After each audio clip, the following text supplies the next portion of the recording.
Good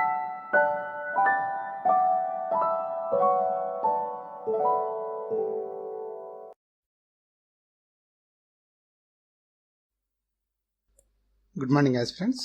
APPSC Andhra Pradesh public service commission నిర్వహించాల్సిన mains examinations గురించి రకరకాల వార్తలు సోషల్ మీడియాలో చక్కర్లు కొడుతున్న నేపథ్యంలో సీరియస్గా ప్రిపేర్ అయ్యే అభ్యర్థులు ఒక సందిగ్ధ పరిస్థితుల్లో నెట్టబడి ఉన్న నేపథ్యంలో ఇలాంటి నేపథ్యంలో ముఖ్యంగా ఈ ప్రజెంట్ వీడియోలో ఏపీపీఎస్సీ కొత్త చైర్మన్ అపాయింట్మెంట్, నియామకం మరియు మెయిన్స్ ఎగ్జామినేషన్స్ని కండక్ట్ చేయడానికి ఏపీపీఎస్సీ ముందున్న సమస్యలు మరియు ఎప్పటిలోపు మెయిన్స్ ఎగ్జామినేషన్స్ని కండక్ట్ చేయొచ్చు, అంటే గ్రూప్ 1 మెయిన్స్ కానీ గ్రూప్ 2 కానీ డివైఈఓ కానీ ఈ మెయిన్స్ ఎగ్జామినేషన్స్తో పాటుగా తక్కిన వాటికి షెడ్యూల్ ఎప్పట్లో ప్రకటించే అవకాశం ఉంది అన్న విషయాలను కొన్ని ఫ్యాక్ట్స్ ఆధారంగా మనం డిస్కస్ చేద్దాం.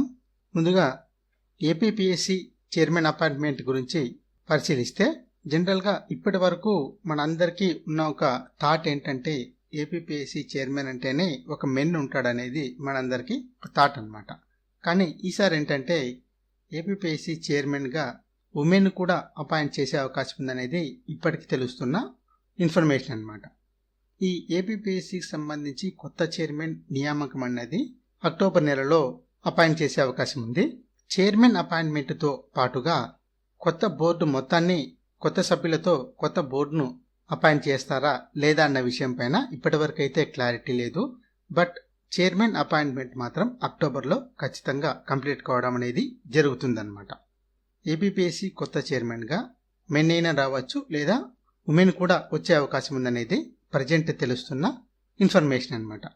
అయితే ఇక్కడ ప్రతి అభ్యర్థికి వచ్చే కామన్ డౌట్ ఏంటంటే ఏపీపీఎస్సీ చైర్మన్ వచ్చిన వెంటనే లేదా కొత్త బోర్డు సభ్యులను అపాయింట్ చేసి కొత్త బోర్డును ఏర్పాటు చేసిన వెంటనే మెయిన్స్ ఎగ్జామినేషన్కి సంబంధించిన డేట్స్ మరియు తక్కిన నోటిఫికేషన్స్కి సంబంధించిన షెడ్యూల్ వెంటనే ప్రకటిస్తారా అన్నది అందరికీ ఉన్న కామన్ డౌట్.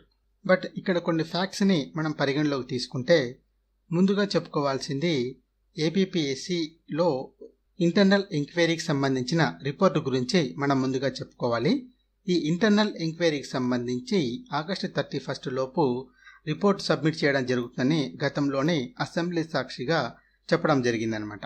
కొత్తగా ఏర్పడ్డ ఎన్డీఏ గవర్నమెంట్ అసెంబ్లీ సాక్షిగా ఈ రిపోర్టును అసెంబ్లీలో ప్రవేశపెడతామని చెప్పడం జరిగింది. అయితే ఇది ఒక్కసారి చెప్పడం జరిగింది. దీని తర్వాత అఫీషియల్ స్టేట్మెంట్ అయితే అసెంబ్లీలో ప్రవేశపెడతామని తర్వాత చెప్పలేదు. ఒకసారి మాత్రమే అసెంబ్లీలో డిస్కస్ చేస్తామని చెప్పారు.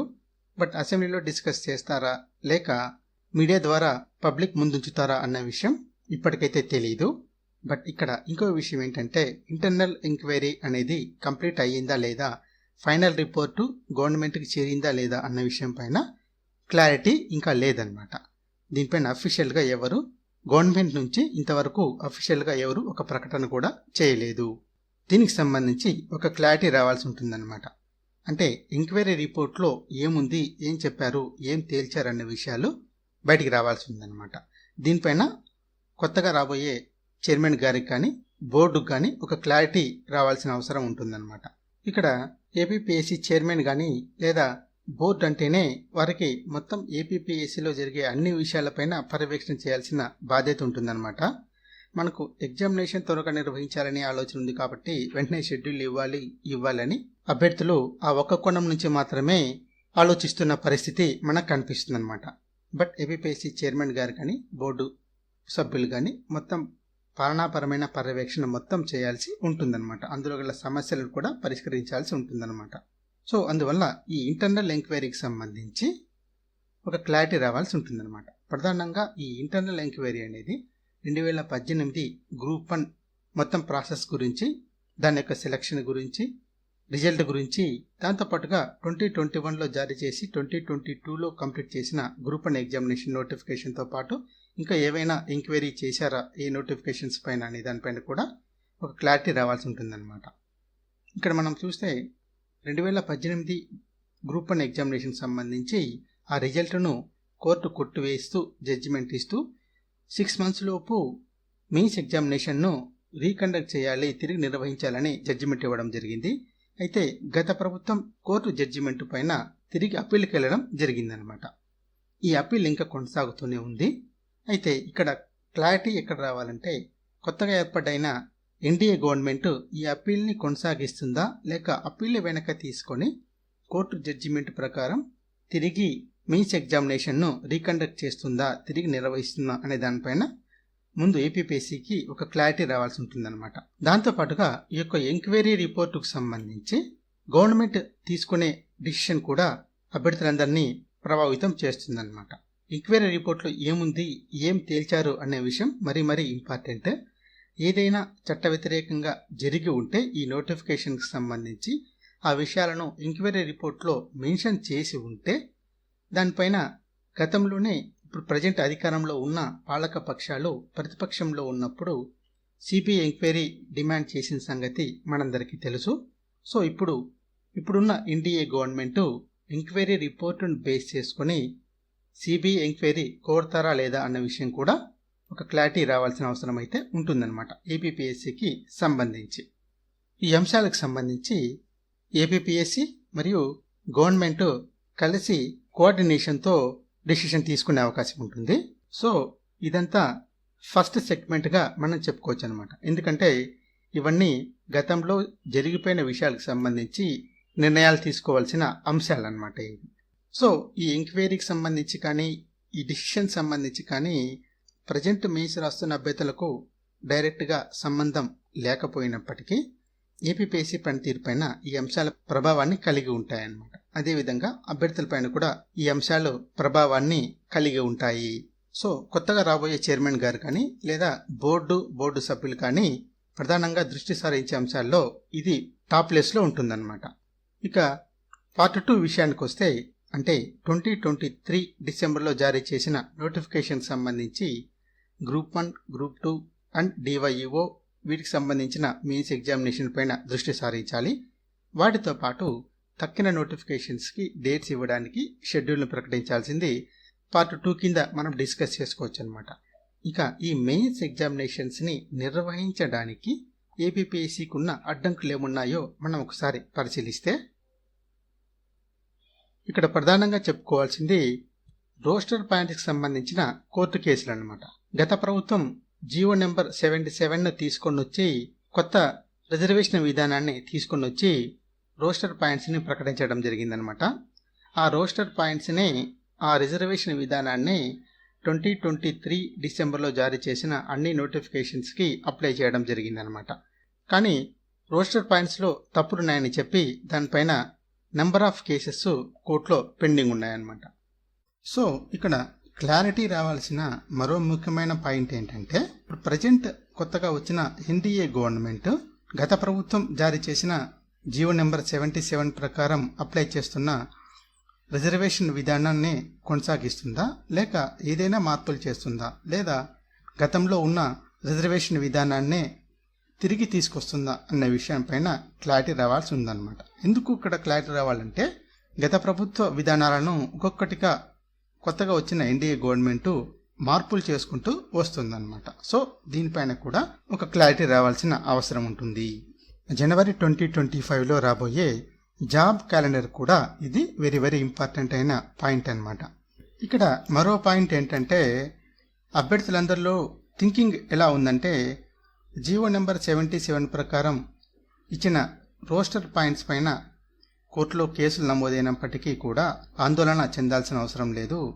కారణం ఏంటంటే, ఏపీపీఎస్సీ నిర్వహించిన ప్రిలిమ్స్ ఎగ్జామినేషన్లో రోస్టర్ కట్ ఆఫ్ కాకుండా జనరల్ కట్ ఆఫ్ ప్రకారం 1:100 రేషియోలో ఎంపిక చేయడం జరిగింది. కాబట్టి రోస్టర్ పాయింట్స్ సంబంధించి కేసు పెద్దగా ప్రభావాన్ని చూపించేదనేది అందరి అభ్యర్థుల్లో ఉన్న జనరల్ థాట్ అన్నమాట. అంటే ఒకవేళ రోస్టర్ పాయింట్స్లో చిన్న లోపాలు ఉన్నప్పటికీ వాటిని అటు ఇటు సరిచేసి మెయిన్స్ ఎగ్జామినేషన్స్కి సంబంధించిన రిజల్ట్స్ను జారీ చేసే లోపు ఈ మార్పుల ప్రక్రియను పూర్తి చేయొచ్చు, దానివల్ల ఇబ్బంది అయితే లేదు అనేది ఇప్పుడున్న జనరల్ థాట్ అన్నమాట. కానీ రోస్టర్ పాయింట్స్ అన్నీ కరెక్ట్గా ఉంటే ఏమీ ఇబ్బంది అయితే ఏమీ ఉండదన్నమాట.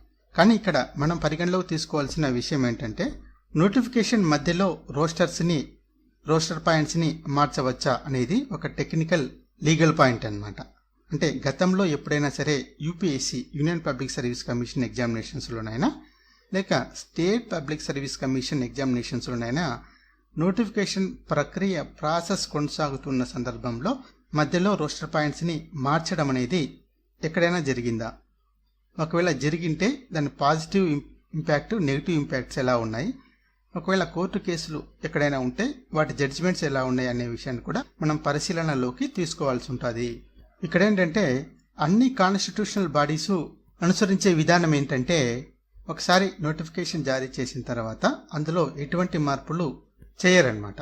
ఒకవేళ ఏదైనా అవసరమైన మార్పులు చేర్పులు ఏవైనా ఉంటే నెక్స్ట్ నోటిఫికేషన్లో మాడిఫై చేసి చేస్తారు తప్ప నోటిఫికేషన్ ప్రాసెస్ మధ్యలో వేలు పెట్టడం అనేది జరగదన్నమాట. ఇక్కడ మన ఏపీపీఎస్సీ ఎగ్జామినేషన్స్ విషయానికి వస్తే నోటిఫికేషన్ ప్రక్రియ ప్రాసెస్ కొనసాగుతూ ఉండగా మధ్యలో రోస్టర్ పాయింట్స్ మారిస్తే, చేంజ్ చేస్తే టెక్నికల్గా కానీ లీగల్గా కానీ ఏవైనా ప్రాబ్లమ్స్ వస్తాయా అనే విషయాన్ని కోర్టు నుంచి మనము క్లారిఫై చేసుకోవాల్సిన అవసరం అయితే ఖచ్చితంగా ఉంటుందన్నమాట. కారణం ఏంటంటే నోటిఫికేషన్ కంప్లీట్ అయిన తర్వాత, సెలెక్ట్ అయిన తర్వాత, లేదా ట్రైనింగ్కి వెళ్ళిన తర్వాత, లేదా ట్రైనింగ్ కంప్లీట్ చేసుకుని సర్వీసులోకి వెళ్ళిన తర్వాత సెలెక్ట్ కాని అభ్యర్థులు ఎవరైనా సరే ఈ విషయం పైన కోర్టులో కేసును ఫైల్ చేస్తే already selected candidates problems face చేయకూడదన్నమాట. అంటే for instance 2018 group 1 notification selected candidates ఇప్పుడు ఫేస్ చేస్తున్న సమస్య అదేనమాట. సో అలాంటి సమస్యలు ఆన్గోయింగ్ నోటిఫికేషన్స్ పైన రాకుండా ఉండాలంటే ముందుగా కోర్టు నుంచి క్లారిఫికేషన్ తీసుకుంటే అభ్యర్థుల భవిష్యత్తుకి భరోసా ఉంటుందన్నమాట. అభ్యర్థులకు మరింత న్యాయం జరిగే విధంగా ఉంటుందన్నమాట. బట్ రోస్టర్ పాయింట్స్ అన్ని కరెక్ట్గా ఉంటే ఈ కేసులు పెద్ద ప్రభావాన్ని చూపించవు, అస్సలు ప్రభావాన్ని కూడా చూపించవు అన్నమాట. ఇక ఈ అన్ని అంశాలను మనం పరిగణలోకి తీసుకుంటే కొత్త చైర్మన్ గారి నియామకం లేదా కొత్త బోర్డు ఏర్పాటైన తర్వాత వితిన్ 1 వీక్లో కానీ లేదా వితిన్ 1 మంత్లో కానీ ఈ అన్ని విషయాలపైన ఒక కంక్లూజన్కి రావడం సాధ్యం కాని పని అన్నమాట. సో ప్రాక్టికల్గా ఆలోచిస్తే మనకు అర్థమయ్యేది ఏంటంటే కొత్త చైర్మన్ అపాయింట్మెంట్ డేట్ నుండి లేదా ఆ వీక్ నుంచి, అపాయింట్ అయిన వీక్ నుంచి ఆ తర్వాత 100 డేస్ లేదా 10 డేస్ ప్లస్ ఆర్ మైనస్ అటు ఇటుగా ఈ మెయిన్స్ ఎగ్జామినేషన్స్కి సంబంధించిన ప్రాసెస్ని కంప్లీట్ చేయొచ్చు అనేది మనకు క్లియర్గా అర్థమయ్యే ఫ్యాక్ట్ అన్నమాట. అంటే చైర్మన్ గారు కానీ లేదా కొత్త బోర్డును గవర్నమెంట్ ఏర్పాటు చేసినప్పటి నుండి 100 డేస్ లోపు మెయిన్స్ ఎగ్జామినేషన్స్ని కండక్ట్ చేయడానికి ప్రాక్టికల్గా అవకాశం ఉంది అనేది ఈ విషయాల ద్వారా మనం గమనించవచ్చు అన్నమాట. సో ఇప్పుడు అభ్యర్థులు ఏం చేయాలంటే ఇప్పటి నుండి 100 డేస్ లోపు తమ ప్రిపరేషన్ను పూర్తిగా కంప్లీట్ చేసుకునే విధంగా స్ట్రాటజీని రూపొందించుకోండి. ఆల్రెడీ సిలబస్ కంప్లీట్ చేసిన వారైతే రిపిటేషన్కి ఈ టయాన్ని సద్వినియోగం చేసుకోండి. ఇప్పటికీ సీరియస్గా ప్రిపరేషన్ను మొదలు పెట్టని వారు వెంటనే తమ ప్రిపరేషన్ను మొదలుపెట్టినప్పటికీ ఇప్పటికీ 100 డేస్ దాకా టైం మీ చేతుల్లో ఉంటుంది. సక్సెస్ కావడానికి ఈ 100 డేస్ స్ట్రాటజీ ఖచ్చితంగా మీకు ఉపయోగపడుతుంది.